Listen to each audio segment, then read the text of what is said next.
नमस्कार, ये आकाशवाणी है। अभी आप मनोज कुमार शर्मा से समाचार सुनेंगे।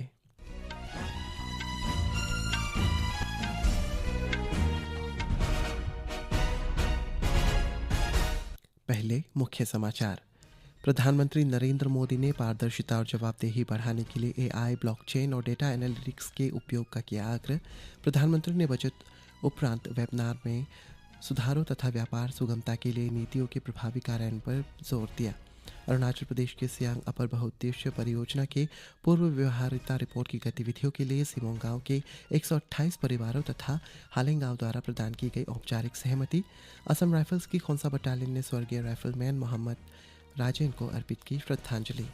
फुटबॉल टूर्नामेंट 2025-26 का किक ऑफ चैलेंज आइट असम राइफल द्वारा 23 से 26 फरवरी तक मुख्यालय 25 सेक्टर असम राइफल के अंतर्गत किया गया आयोजित। पाकिस्तान ने अफगानिस्तान के विरुद्ध खुले युद्ध की घोषणा की है। ऑपरेशन गजब लिल हक के तहत काबुल सहित अन्य प्रांतों पर शुरू किए गए हवाई हमले। और आईसीसी टी20 क्रिकेट विश्व कप में भारत ने कल रात चेन्नई में एमए चिदम्बरम स्टेडियम में सुपर 8 मुकाबले में जिम्बाब्वे को 72 रनों से हराया। आज शाम कोलंबो में सुपर 8 मुकाबले में इंग्लैंड का सामना न्यूजीलैंड से होगा। अब समाचार विस्तार से। प्रधानमंत्री नरेंद्र मोदी ने कहा है कि सरकार द्वारा प्रक्रियाओं को सरल बनाने, सुगम व्यापार और प्रौद्योगिकी आधारित सुशासन के विस्तार के साथ देश रिफॉर्म एक्सप्रेस पर सवार है। आज वीडियो कॉन्फ्रेंस के माध्यम से विकसित भारत के लिए प्रौद्योगिकी सुधार और वित्त विषय पर आयोजित बजट उपरांत वेबिनार को संबोधित करते हुए श्री मोदी ने ये बात कही। राष्ट्रीय बजट पॉलिसी रोडमैप होता है, इसलिए बजट की प्रभावशीलता का आकलन भी ठोस पैरामीटर्स पर किया जाना चाहिए। ऐसी नीतियां जो इंफ्रास्ट्रक्चर का विस्तार करें, जो क्रेडिट के प्रवाह को आसान बनाएं, जो ईज ऑफ डूइंग बिजनेस बढ़ाएं, जो गवर्नेंस में ट्रांसपेरेंसी बढ़ाएं, जो जनता का जीवन आसान बनाए। प्रधानमंत्री ने कहा है कि सुधार की गति को बनाए रखने के लिए नीतिगत इरादों तक ही सीमित न रहकर उत्कृष्ट क्रियान्वयन पर भी ध्यान देना आवश्यक है। उन्होंने एआई, ब्लॉकचेन और डेटा एनालिटिक्स के व्यापक उपयोग के माध्यम से पारदर्शिता, गति और जवाबदेही बढ़ाने पर जोर दिया। प्रधानमंत्री ने कहा है कि पिछले एक दशक में सरकार ने अवसंरचना पर विशेष ध्यान दिया है। उन्होंने कहा है कि सरकार ने ये निर्णय सोच समझ कर लिया है और भारत का विकास राजमार्गों, रेलवे, बंदरगाहों, डिजिटल नेटवर्क और विद्युत प्रणालियों जैसे ठोस संपत्तियों पर तैयार करने की संभव हो सकेगा। उन्होंने कहा है कि यही कारण है कि सार्वजनिक पूंजीगत व्यय में लगातार वृद्धि की जा रही है। 11 साल पहले पब्लिक कैपेक्स के लिए बजट में लगभग 2 लाख करोड़ रुपए का प्रावधान था। मौजूदा बजट में ये बढ़कर लगभग 12 लाख करोड़ रुपए के पार हो गया है। इतने बड़े पैमाने पर सरकारी निवेश होना प्राइवेट सेक्टर के लिए भी एक स्पष्ट संदेश है। राष्ट्रपति द्रौपदी मुर्मू ने आज राजस्थान के जैसलमेर वायुसेना स्टेशन पर स्वदेशी लड़ाकू हेलीकॉप्टर प्रचंड में उड़ान भरी। उड़ान भरने से पहले राष्ट्रपति को वायुसेना के अधिकारियों ने हेलीकॉप्टर की परिचालन क्षमताओं के बारे में जानकारी प्रदान की। लड़ाकू हेलीकॉप्टर प्रचंड ऊंचाई वाले अभियानों के लिए तैयार किया गया है। राष्ट्रपति ने वायुसेना के वरिष्ठ अधिकारियों से बातचीत की और भारत के स्वदेशी रक्षा विनिर्माण पारिस्थितिकी तंत्र को मजबूत करने में शामिल वैज्ञानिकों, इंजीनियरों और कर्मियों के प्रयासों की सराहना भी की। हमारे संवाददाता ने बताया कि राष्ट्रपति शाम को भारत पाकिस्तान सीमा के निकट पोखरन फायरिंग रेंज से वायुसेना का वायु शक्ति प्रदर्शन देखेंगी। वायु शक्ति भारतीय वायुसेना का प्रमुख युद्धाभ्यास है, जिसमें लड़ाकू विमान, हेलीकॉप्टर, परिवहन विमान और मिसाइल प्रणालियों की मारक क्षमता, सटीक निशानेबाजी और परिवहन तत्परता का प्रदर्शन किया जाएगा। इस युद्धाभ्यास के दौरान युद्ध की स्थिति में दिन के साथ साथ रात में भी वायुसेना के समन्वित ऑपरेशन का प्रदर्शन देखने को मिलेगा। इस मेगा कार्यक्रम में Rafale, Sukhoi 30 MKI, Mirage 2000, Jaguar और स्वदेशी तेजस सहित 77 फाइटर जेट तथा 43 हेलीकॉप्टर भाग लेंगे। जितेंद्र द्विवेदी, आकाशवाणी समाचार, जयपुर।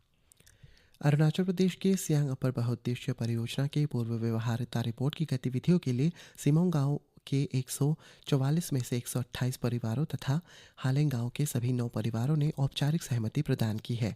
इस संबंध में राज्य के अपर सियांग जिले के यिंगक्योंग में राज्य सरकार के साथ समझौता ज्ञापन MOU पर हस्ताक्षर किए गए। राज्य सरकार की ओर से अपर सियांग उपायुक्त तालो जेरांग ने हस्ताक्षर किए, जबकि सिमोंग और हालेंग गांव की ओर से जनोम तक सिंह और केसांग नोपी ने हस्ताक्षर किए। इस अवसर पर मुख्यमंत्री के सलाहकार एवं स्थानीय विधायक आलो लिबांग ने कहा है कि परियोजना की योजना और क्रियान्वयन के दौरान स्थानीय समुदायों के हित और कल्याण को सर्वोच्च प्राथमिकता दी जानी चाहिए। असम राइफल्स की खोंसा बटालियन ने स्वर्गीय राइफलमैन मोहम्मद राजेन को श्रद्धांजलि देने हेतु एक कार्यक्रम आयोजित किया, जिन्होंने देश की सेवा में सर्वोच्च बलिदान दिया। कार्यक्रम का आयोजन बटालियन वॉर मेमोरियल पर हुआ, जहां यूनिट के कमांडेंट और कर्मचारियों ने शहीद सैनिक के सम्मान में पुष्पांजलि अर्पित की। इस समारोह में सम्मान, कर्तव्य और बलिदान के मूल्यों को पुनः दोहराया गया, जो असम राइफल्स की नींव होती है।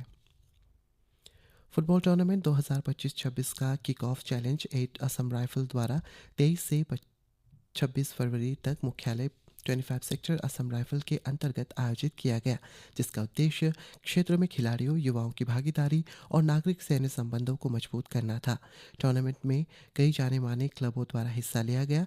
ग्रैंड फिनाले कल हॉर्नबिल एरो स्पोर्टिंग क्लब और खारसांग रॉयल क्लब के बीच खेला गया, जिनमें हॉर्नबिल एरो स्पोर्टिंग क्लब ने खारसांग रॉयल क्लब को 4-2 से पराजित कर चैंपियनशिप की ट्रॉफी अपने नाम की। प्रतियोगिता का आयोजन 8 असम राइफल्स के कार्यवाहक कमांडेंट लेफ्टिनेंट कर्नल सुधीर पुजारी के नेतृत्व में किया गया।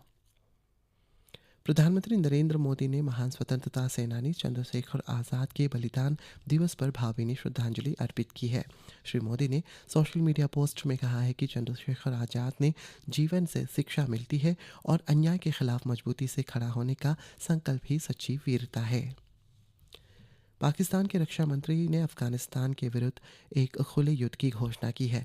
इस घोषणा के साथ पाकिस्तान ने आज सुबह काबुल सहित अफगानिस्तान के अन्य प्रांतों में हवाई हमले किए। तालिबान के प्रवक्ता जबीउल्लाह मुजाहिद ने कहा है कि पाकिस्तानी बलों ने काबुल, कंधार और पख्तिया के कुछ हिस्सों में हवाई हमले किए हैं। एक रिपोर्ट। पाकिस्तान ने दावा किया है कि उसने कल रात अफगानिस्तान के खिलाफ गजब लिल हक अभियान की शुरुआत के बाद लगभग 133 अफगान तालिबानियों को मार गिराया। वहीं तालिबान के रक्षा मंत्रालय ने कल रात 19 पाकिस्तानी सैन्य चौकियों और 2 सैन्य ठिकानों पर कब्जा किए जाने तथा कुल 55 पाकिस्तानी सैनिकों को मार गिराने की बात कही है। हालांकि किसी स्वतंत्र अंतर्राष्ट्रीय एजेंसी ने इन आंकड़ों को सत्यापित नहीं किया है। दोनों पक्ष एक दूसरे को भारी नुकसान पहुँचाने का दावा कर रहे हैं। इससे पहले भारत ने अफगान क्षेत्र पर पाकिस्तान के हवाई हमलों की कड़ी निंदा की। इन हमलों में रमजान के पवित्र महीने में कई नागरिक हताहत हुए हैं, जिनमें महिलाएं और बच्चे भी शामिल हैं। समाचार कक्ष से मैं सरफिरोजी। शिक्षा मंत्री धर्मेंद्र प्रधान ने कहा है कि NCERT की पुस्तक में न्यायपालिका में भ्रष्टाचार पर अध्याय शामिल करना दुर्भाग्यपूर्ण है और सरकार इस मामले को गंभीरता से ले रही है। संवाददाताओं से बातचीत में श्री प्रधान ने कहा कि उन्होंने NCERT को भी पुस्तकें वापस लेने और रद्द करने का निर्देश दिया है। इस मामले पर खेद व्यक्त करते हुए श्री प्रधान ने कहा है कि मंत्रालय सर्वोच्च न्यायालय के आदेश का पालन करेगा। जो घटना हुई है उसको हम गंभीरता से लेते हैं। NCERT के ऊपर उसको और इंक्वायरी किया जाएगा। जो भी व्यक्ति से उस किताब को बनवाने में, उस चैप्टर को बनवाने में संलग्न है, उनके ऊपर कार्रवाई की जाएगी। आगे ये गलती ना हो, न्यायपालिका को आश्वस्त करते हैं और मैं मानता हूँ हमारी भारत जैसे बड़े प्रजातंत्र की यही सुंदरता है। न्यायपालिका की आदर्श स्थान है, न्यायपालिका की सर्वोच्च स्थान है। मौसम विभाग ने अरुणाचल प्रदेश, असम, मेघालय, केरल और माहे के लिए कल तक तेज वर्षा का अनुमान व्यक्त किया है। रविवार तक पश्चिम बंगाल के उपहिमालयी क्षेत्र और सिक्किम में तेज हवाओं का अनुमान है। इधर ईटानगर मौसम विभाग ने आज अरुणाचल प्रदेश के 7 जिलों Kurung, Pakke Kessang, Papum Pare, upper Siang, Dibang valley, lower Dibang valley और लोहित के लिए अगले 24 घंटों में अलग अलग स्थानों पर गरज के साथ बिजली गिरने का येलो अलर्ट जारी किया है। और ICC T20 विश्व कप में आज सुबह 8 के ग्रुप 2 के मैच में इंग्लैंड का सामना कोलंबो के आर प्रेमदासा स्टेडियम में न्यूजीलैंड से होगा। यह मैच शाम 7 बजे से खेला जाएगा। भारत ने कल रात चेन्नई के MS चिदम्बरम स्टेडियम में सुबह 8 के एक निर्णायक मैच में जिम्बाब्वे को 72 रनों से हरा दिया। अपने अंतिम सुबह 8 मैच में भारत का मुकाबला रविवार को कोलकाता के ईडन गार्डन्स में वेस्टइंडीज से होगा। इस मैच का नतीजा टूर्नामेंट में भारत के भाग्य का फैसला करेगा। T20 विश्व कप के सेमीफाइनल के मैच आगामी 4 और 5 मार्च को खेले जाएंगे, वही फाइनल मैच 8 मार्च को होगा। इसी के साथ ये समाचार बुलेटिन समाप्त हुआ। नमस्कार।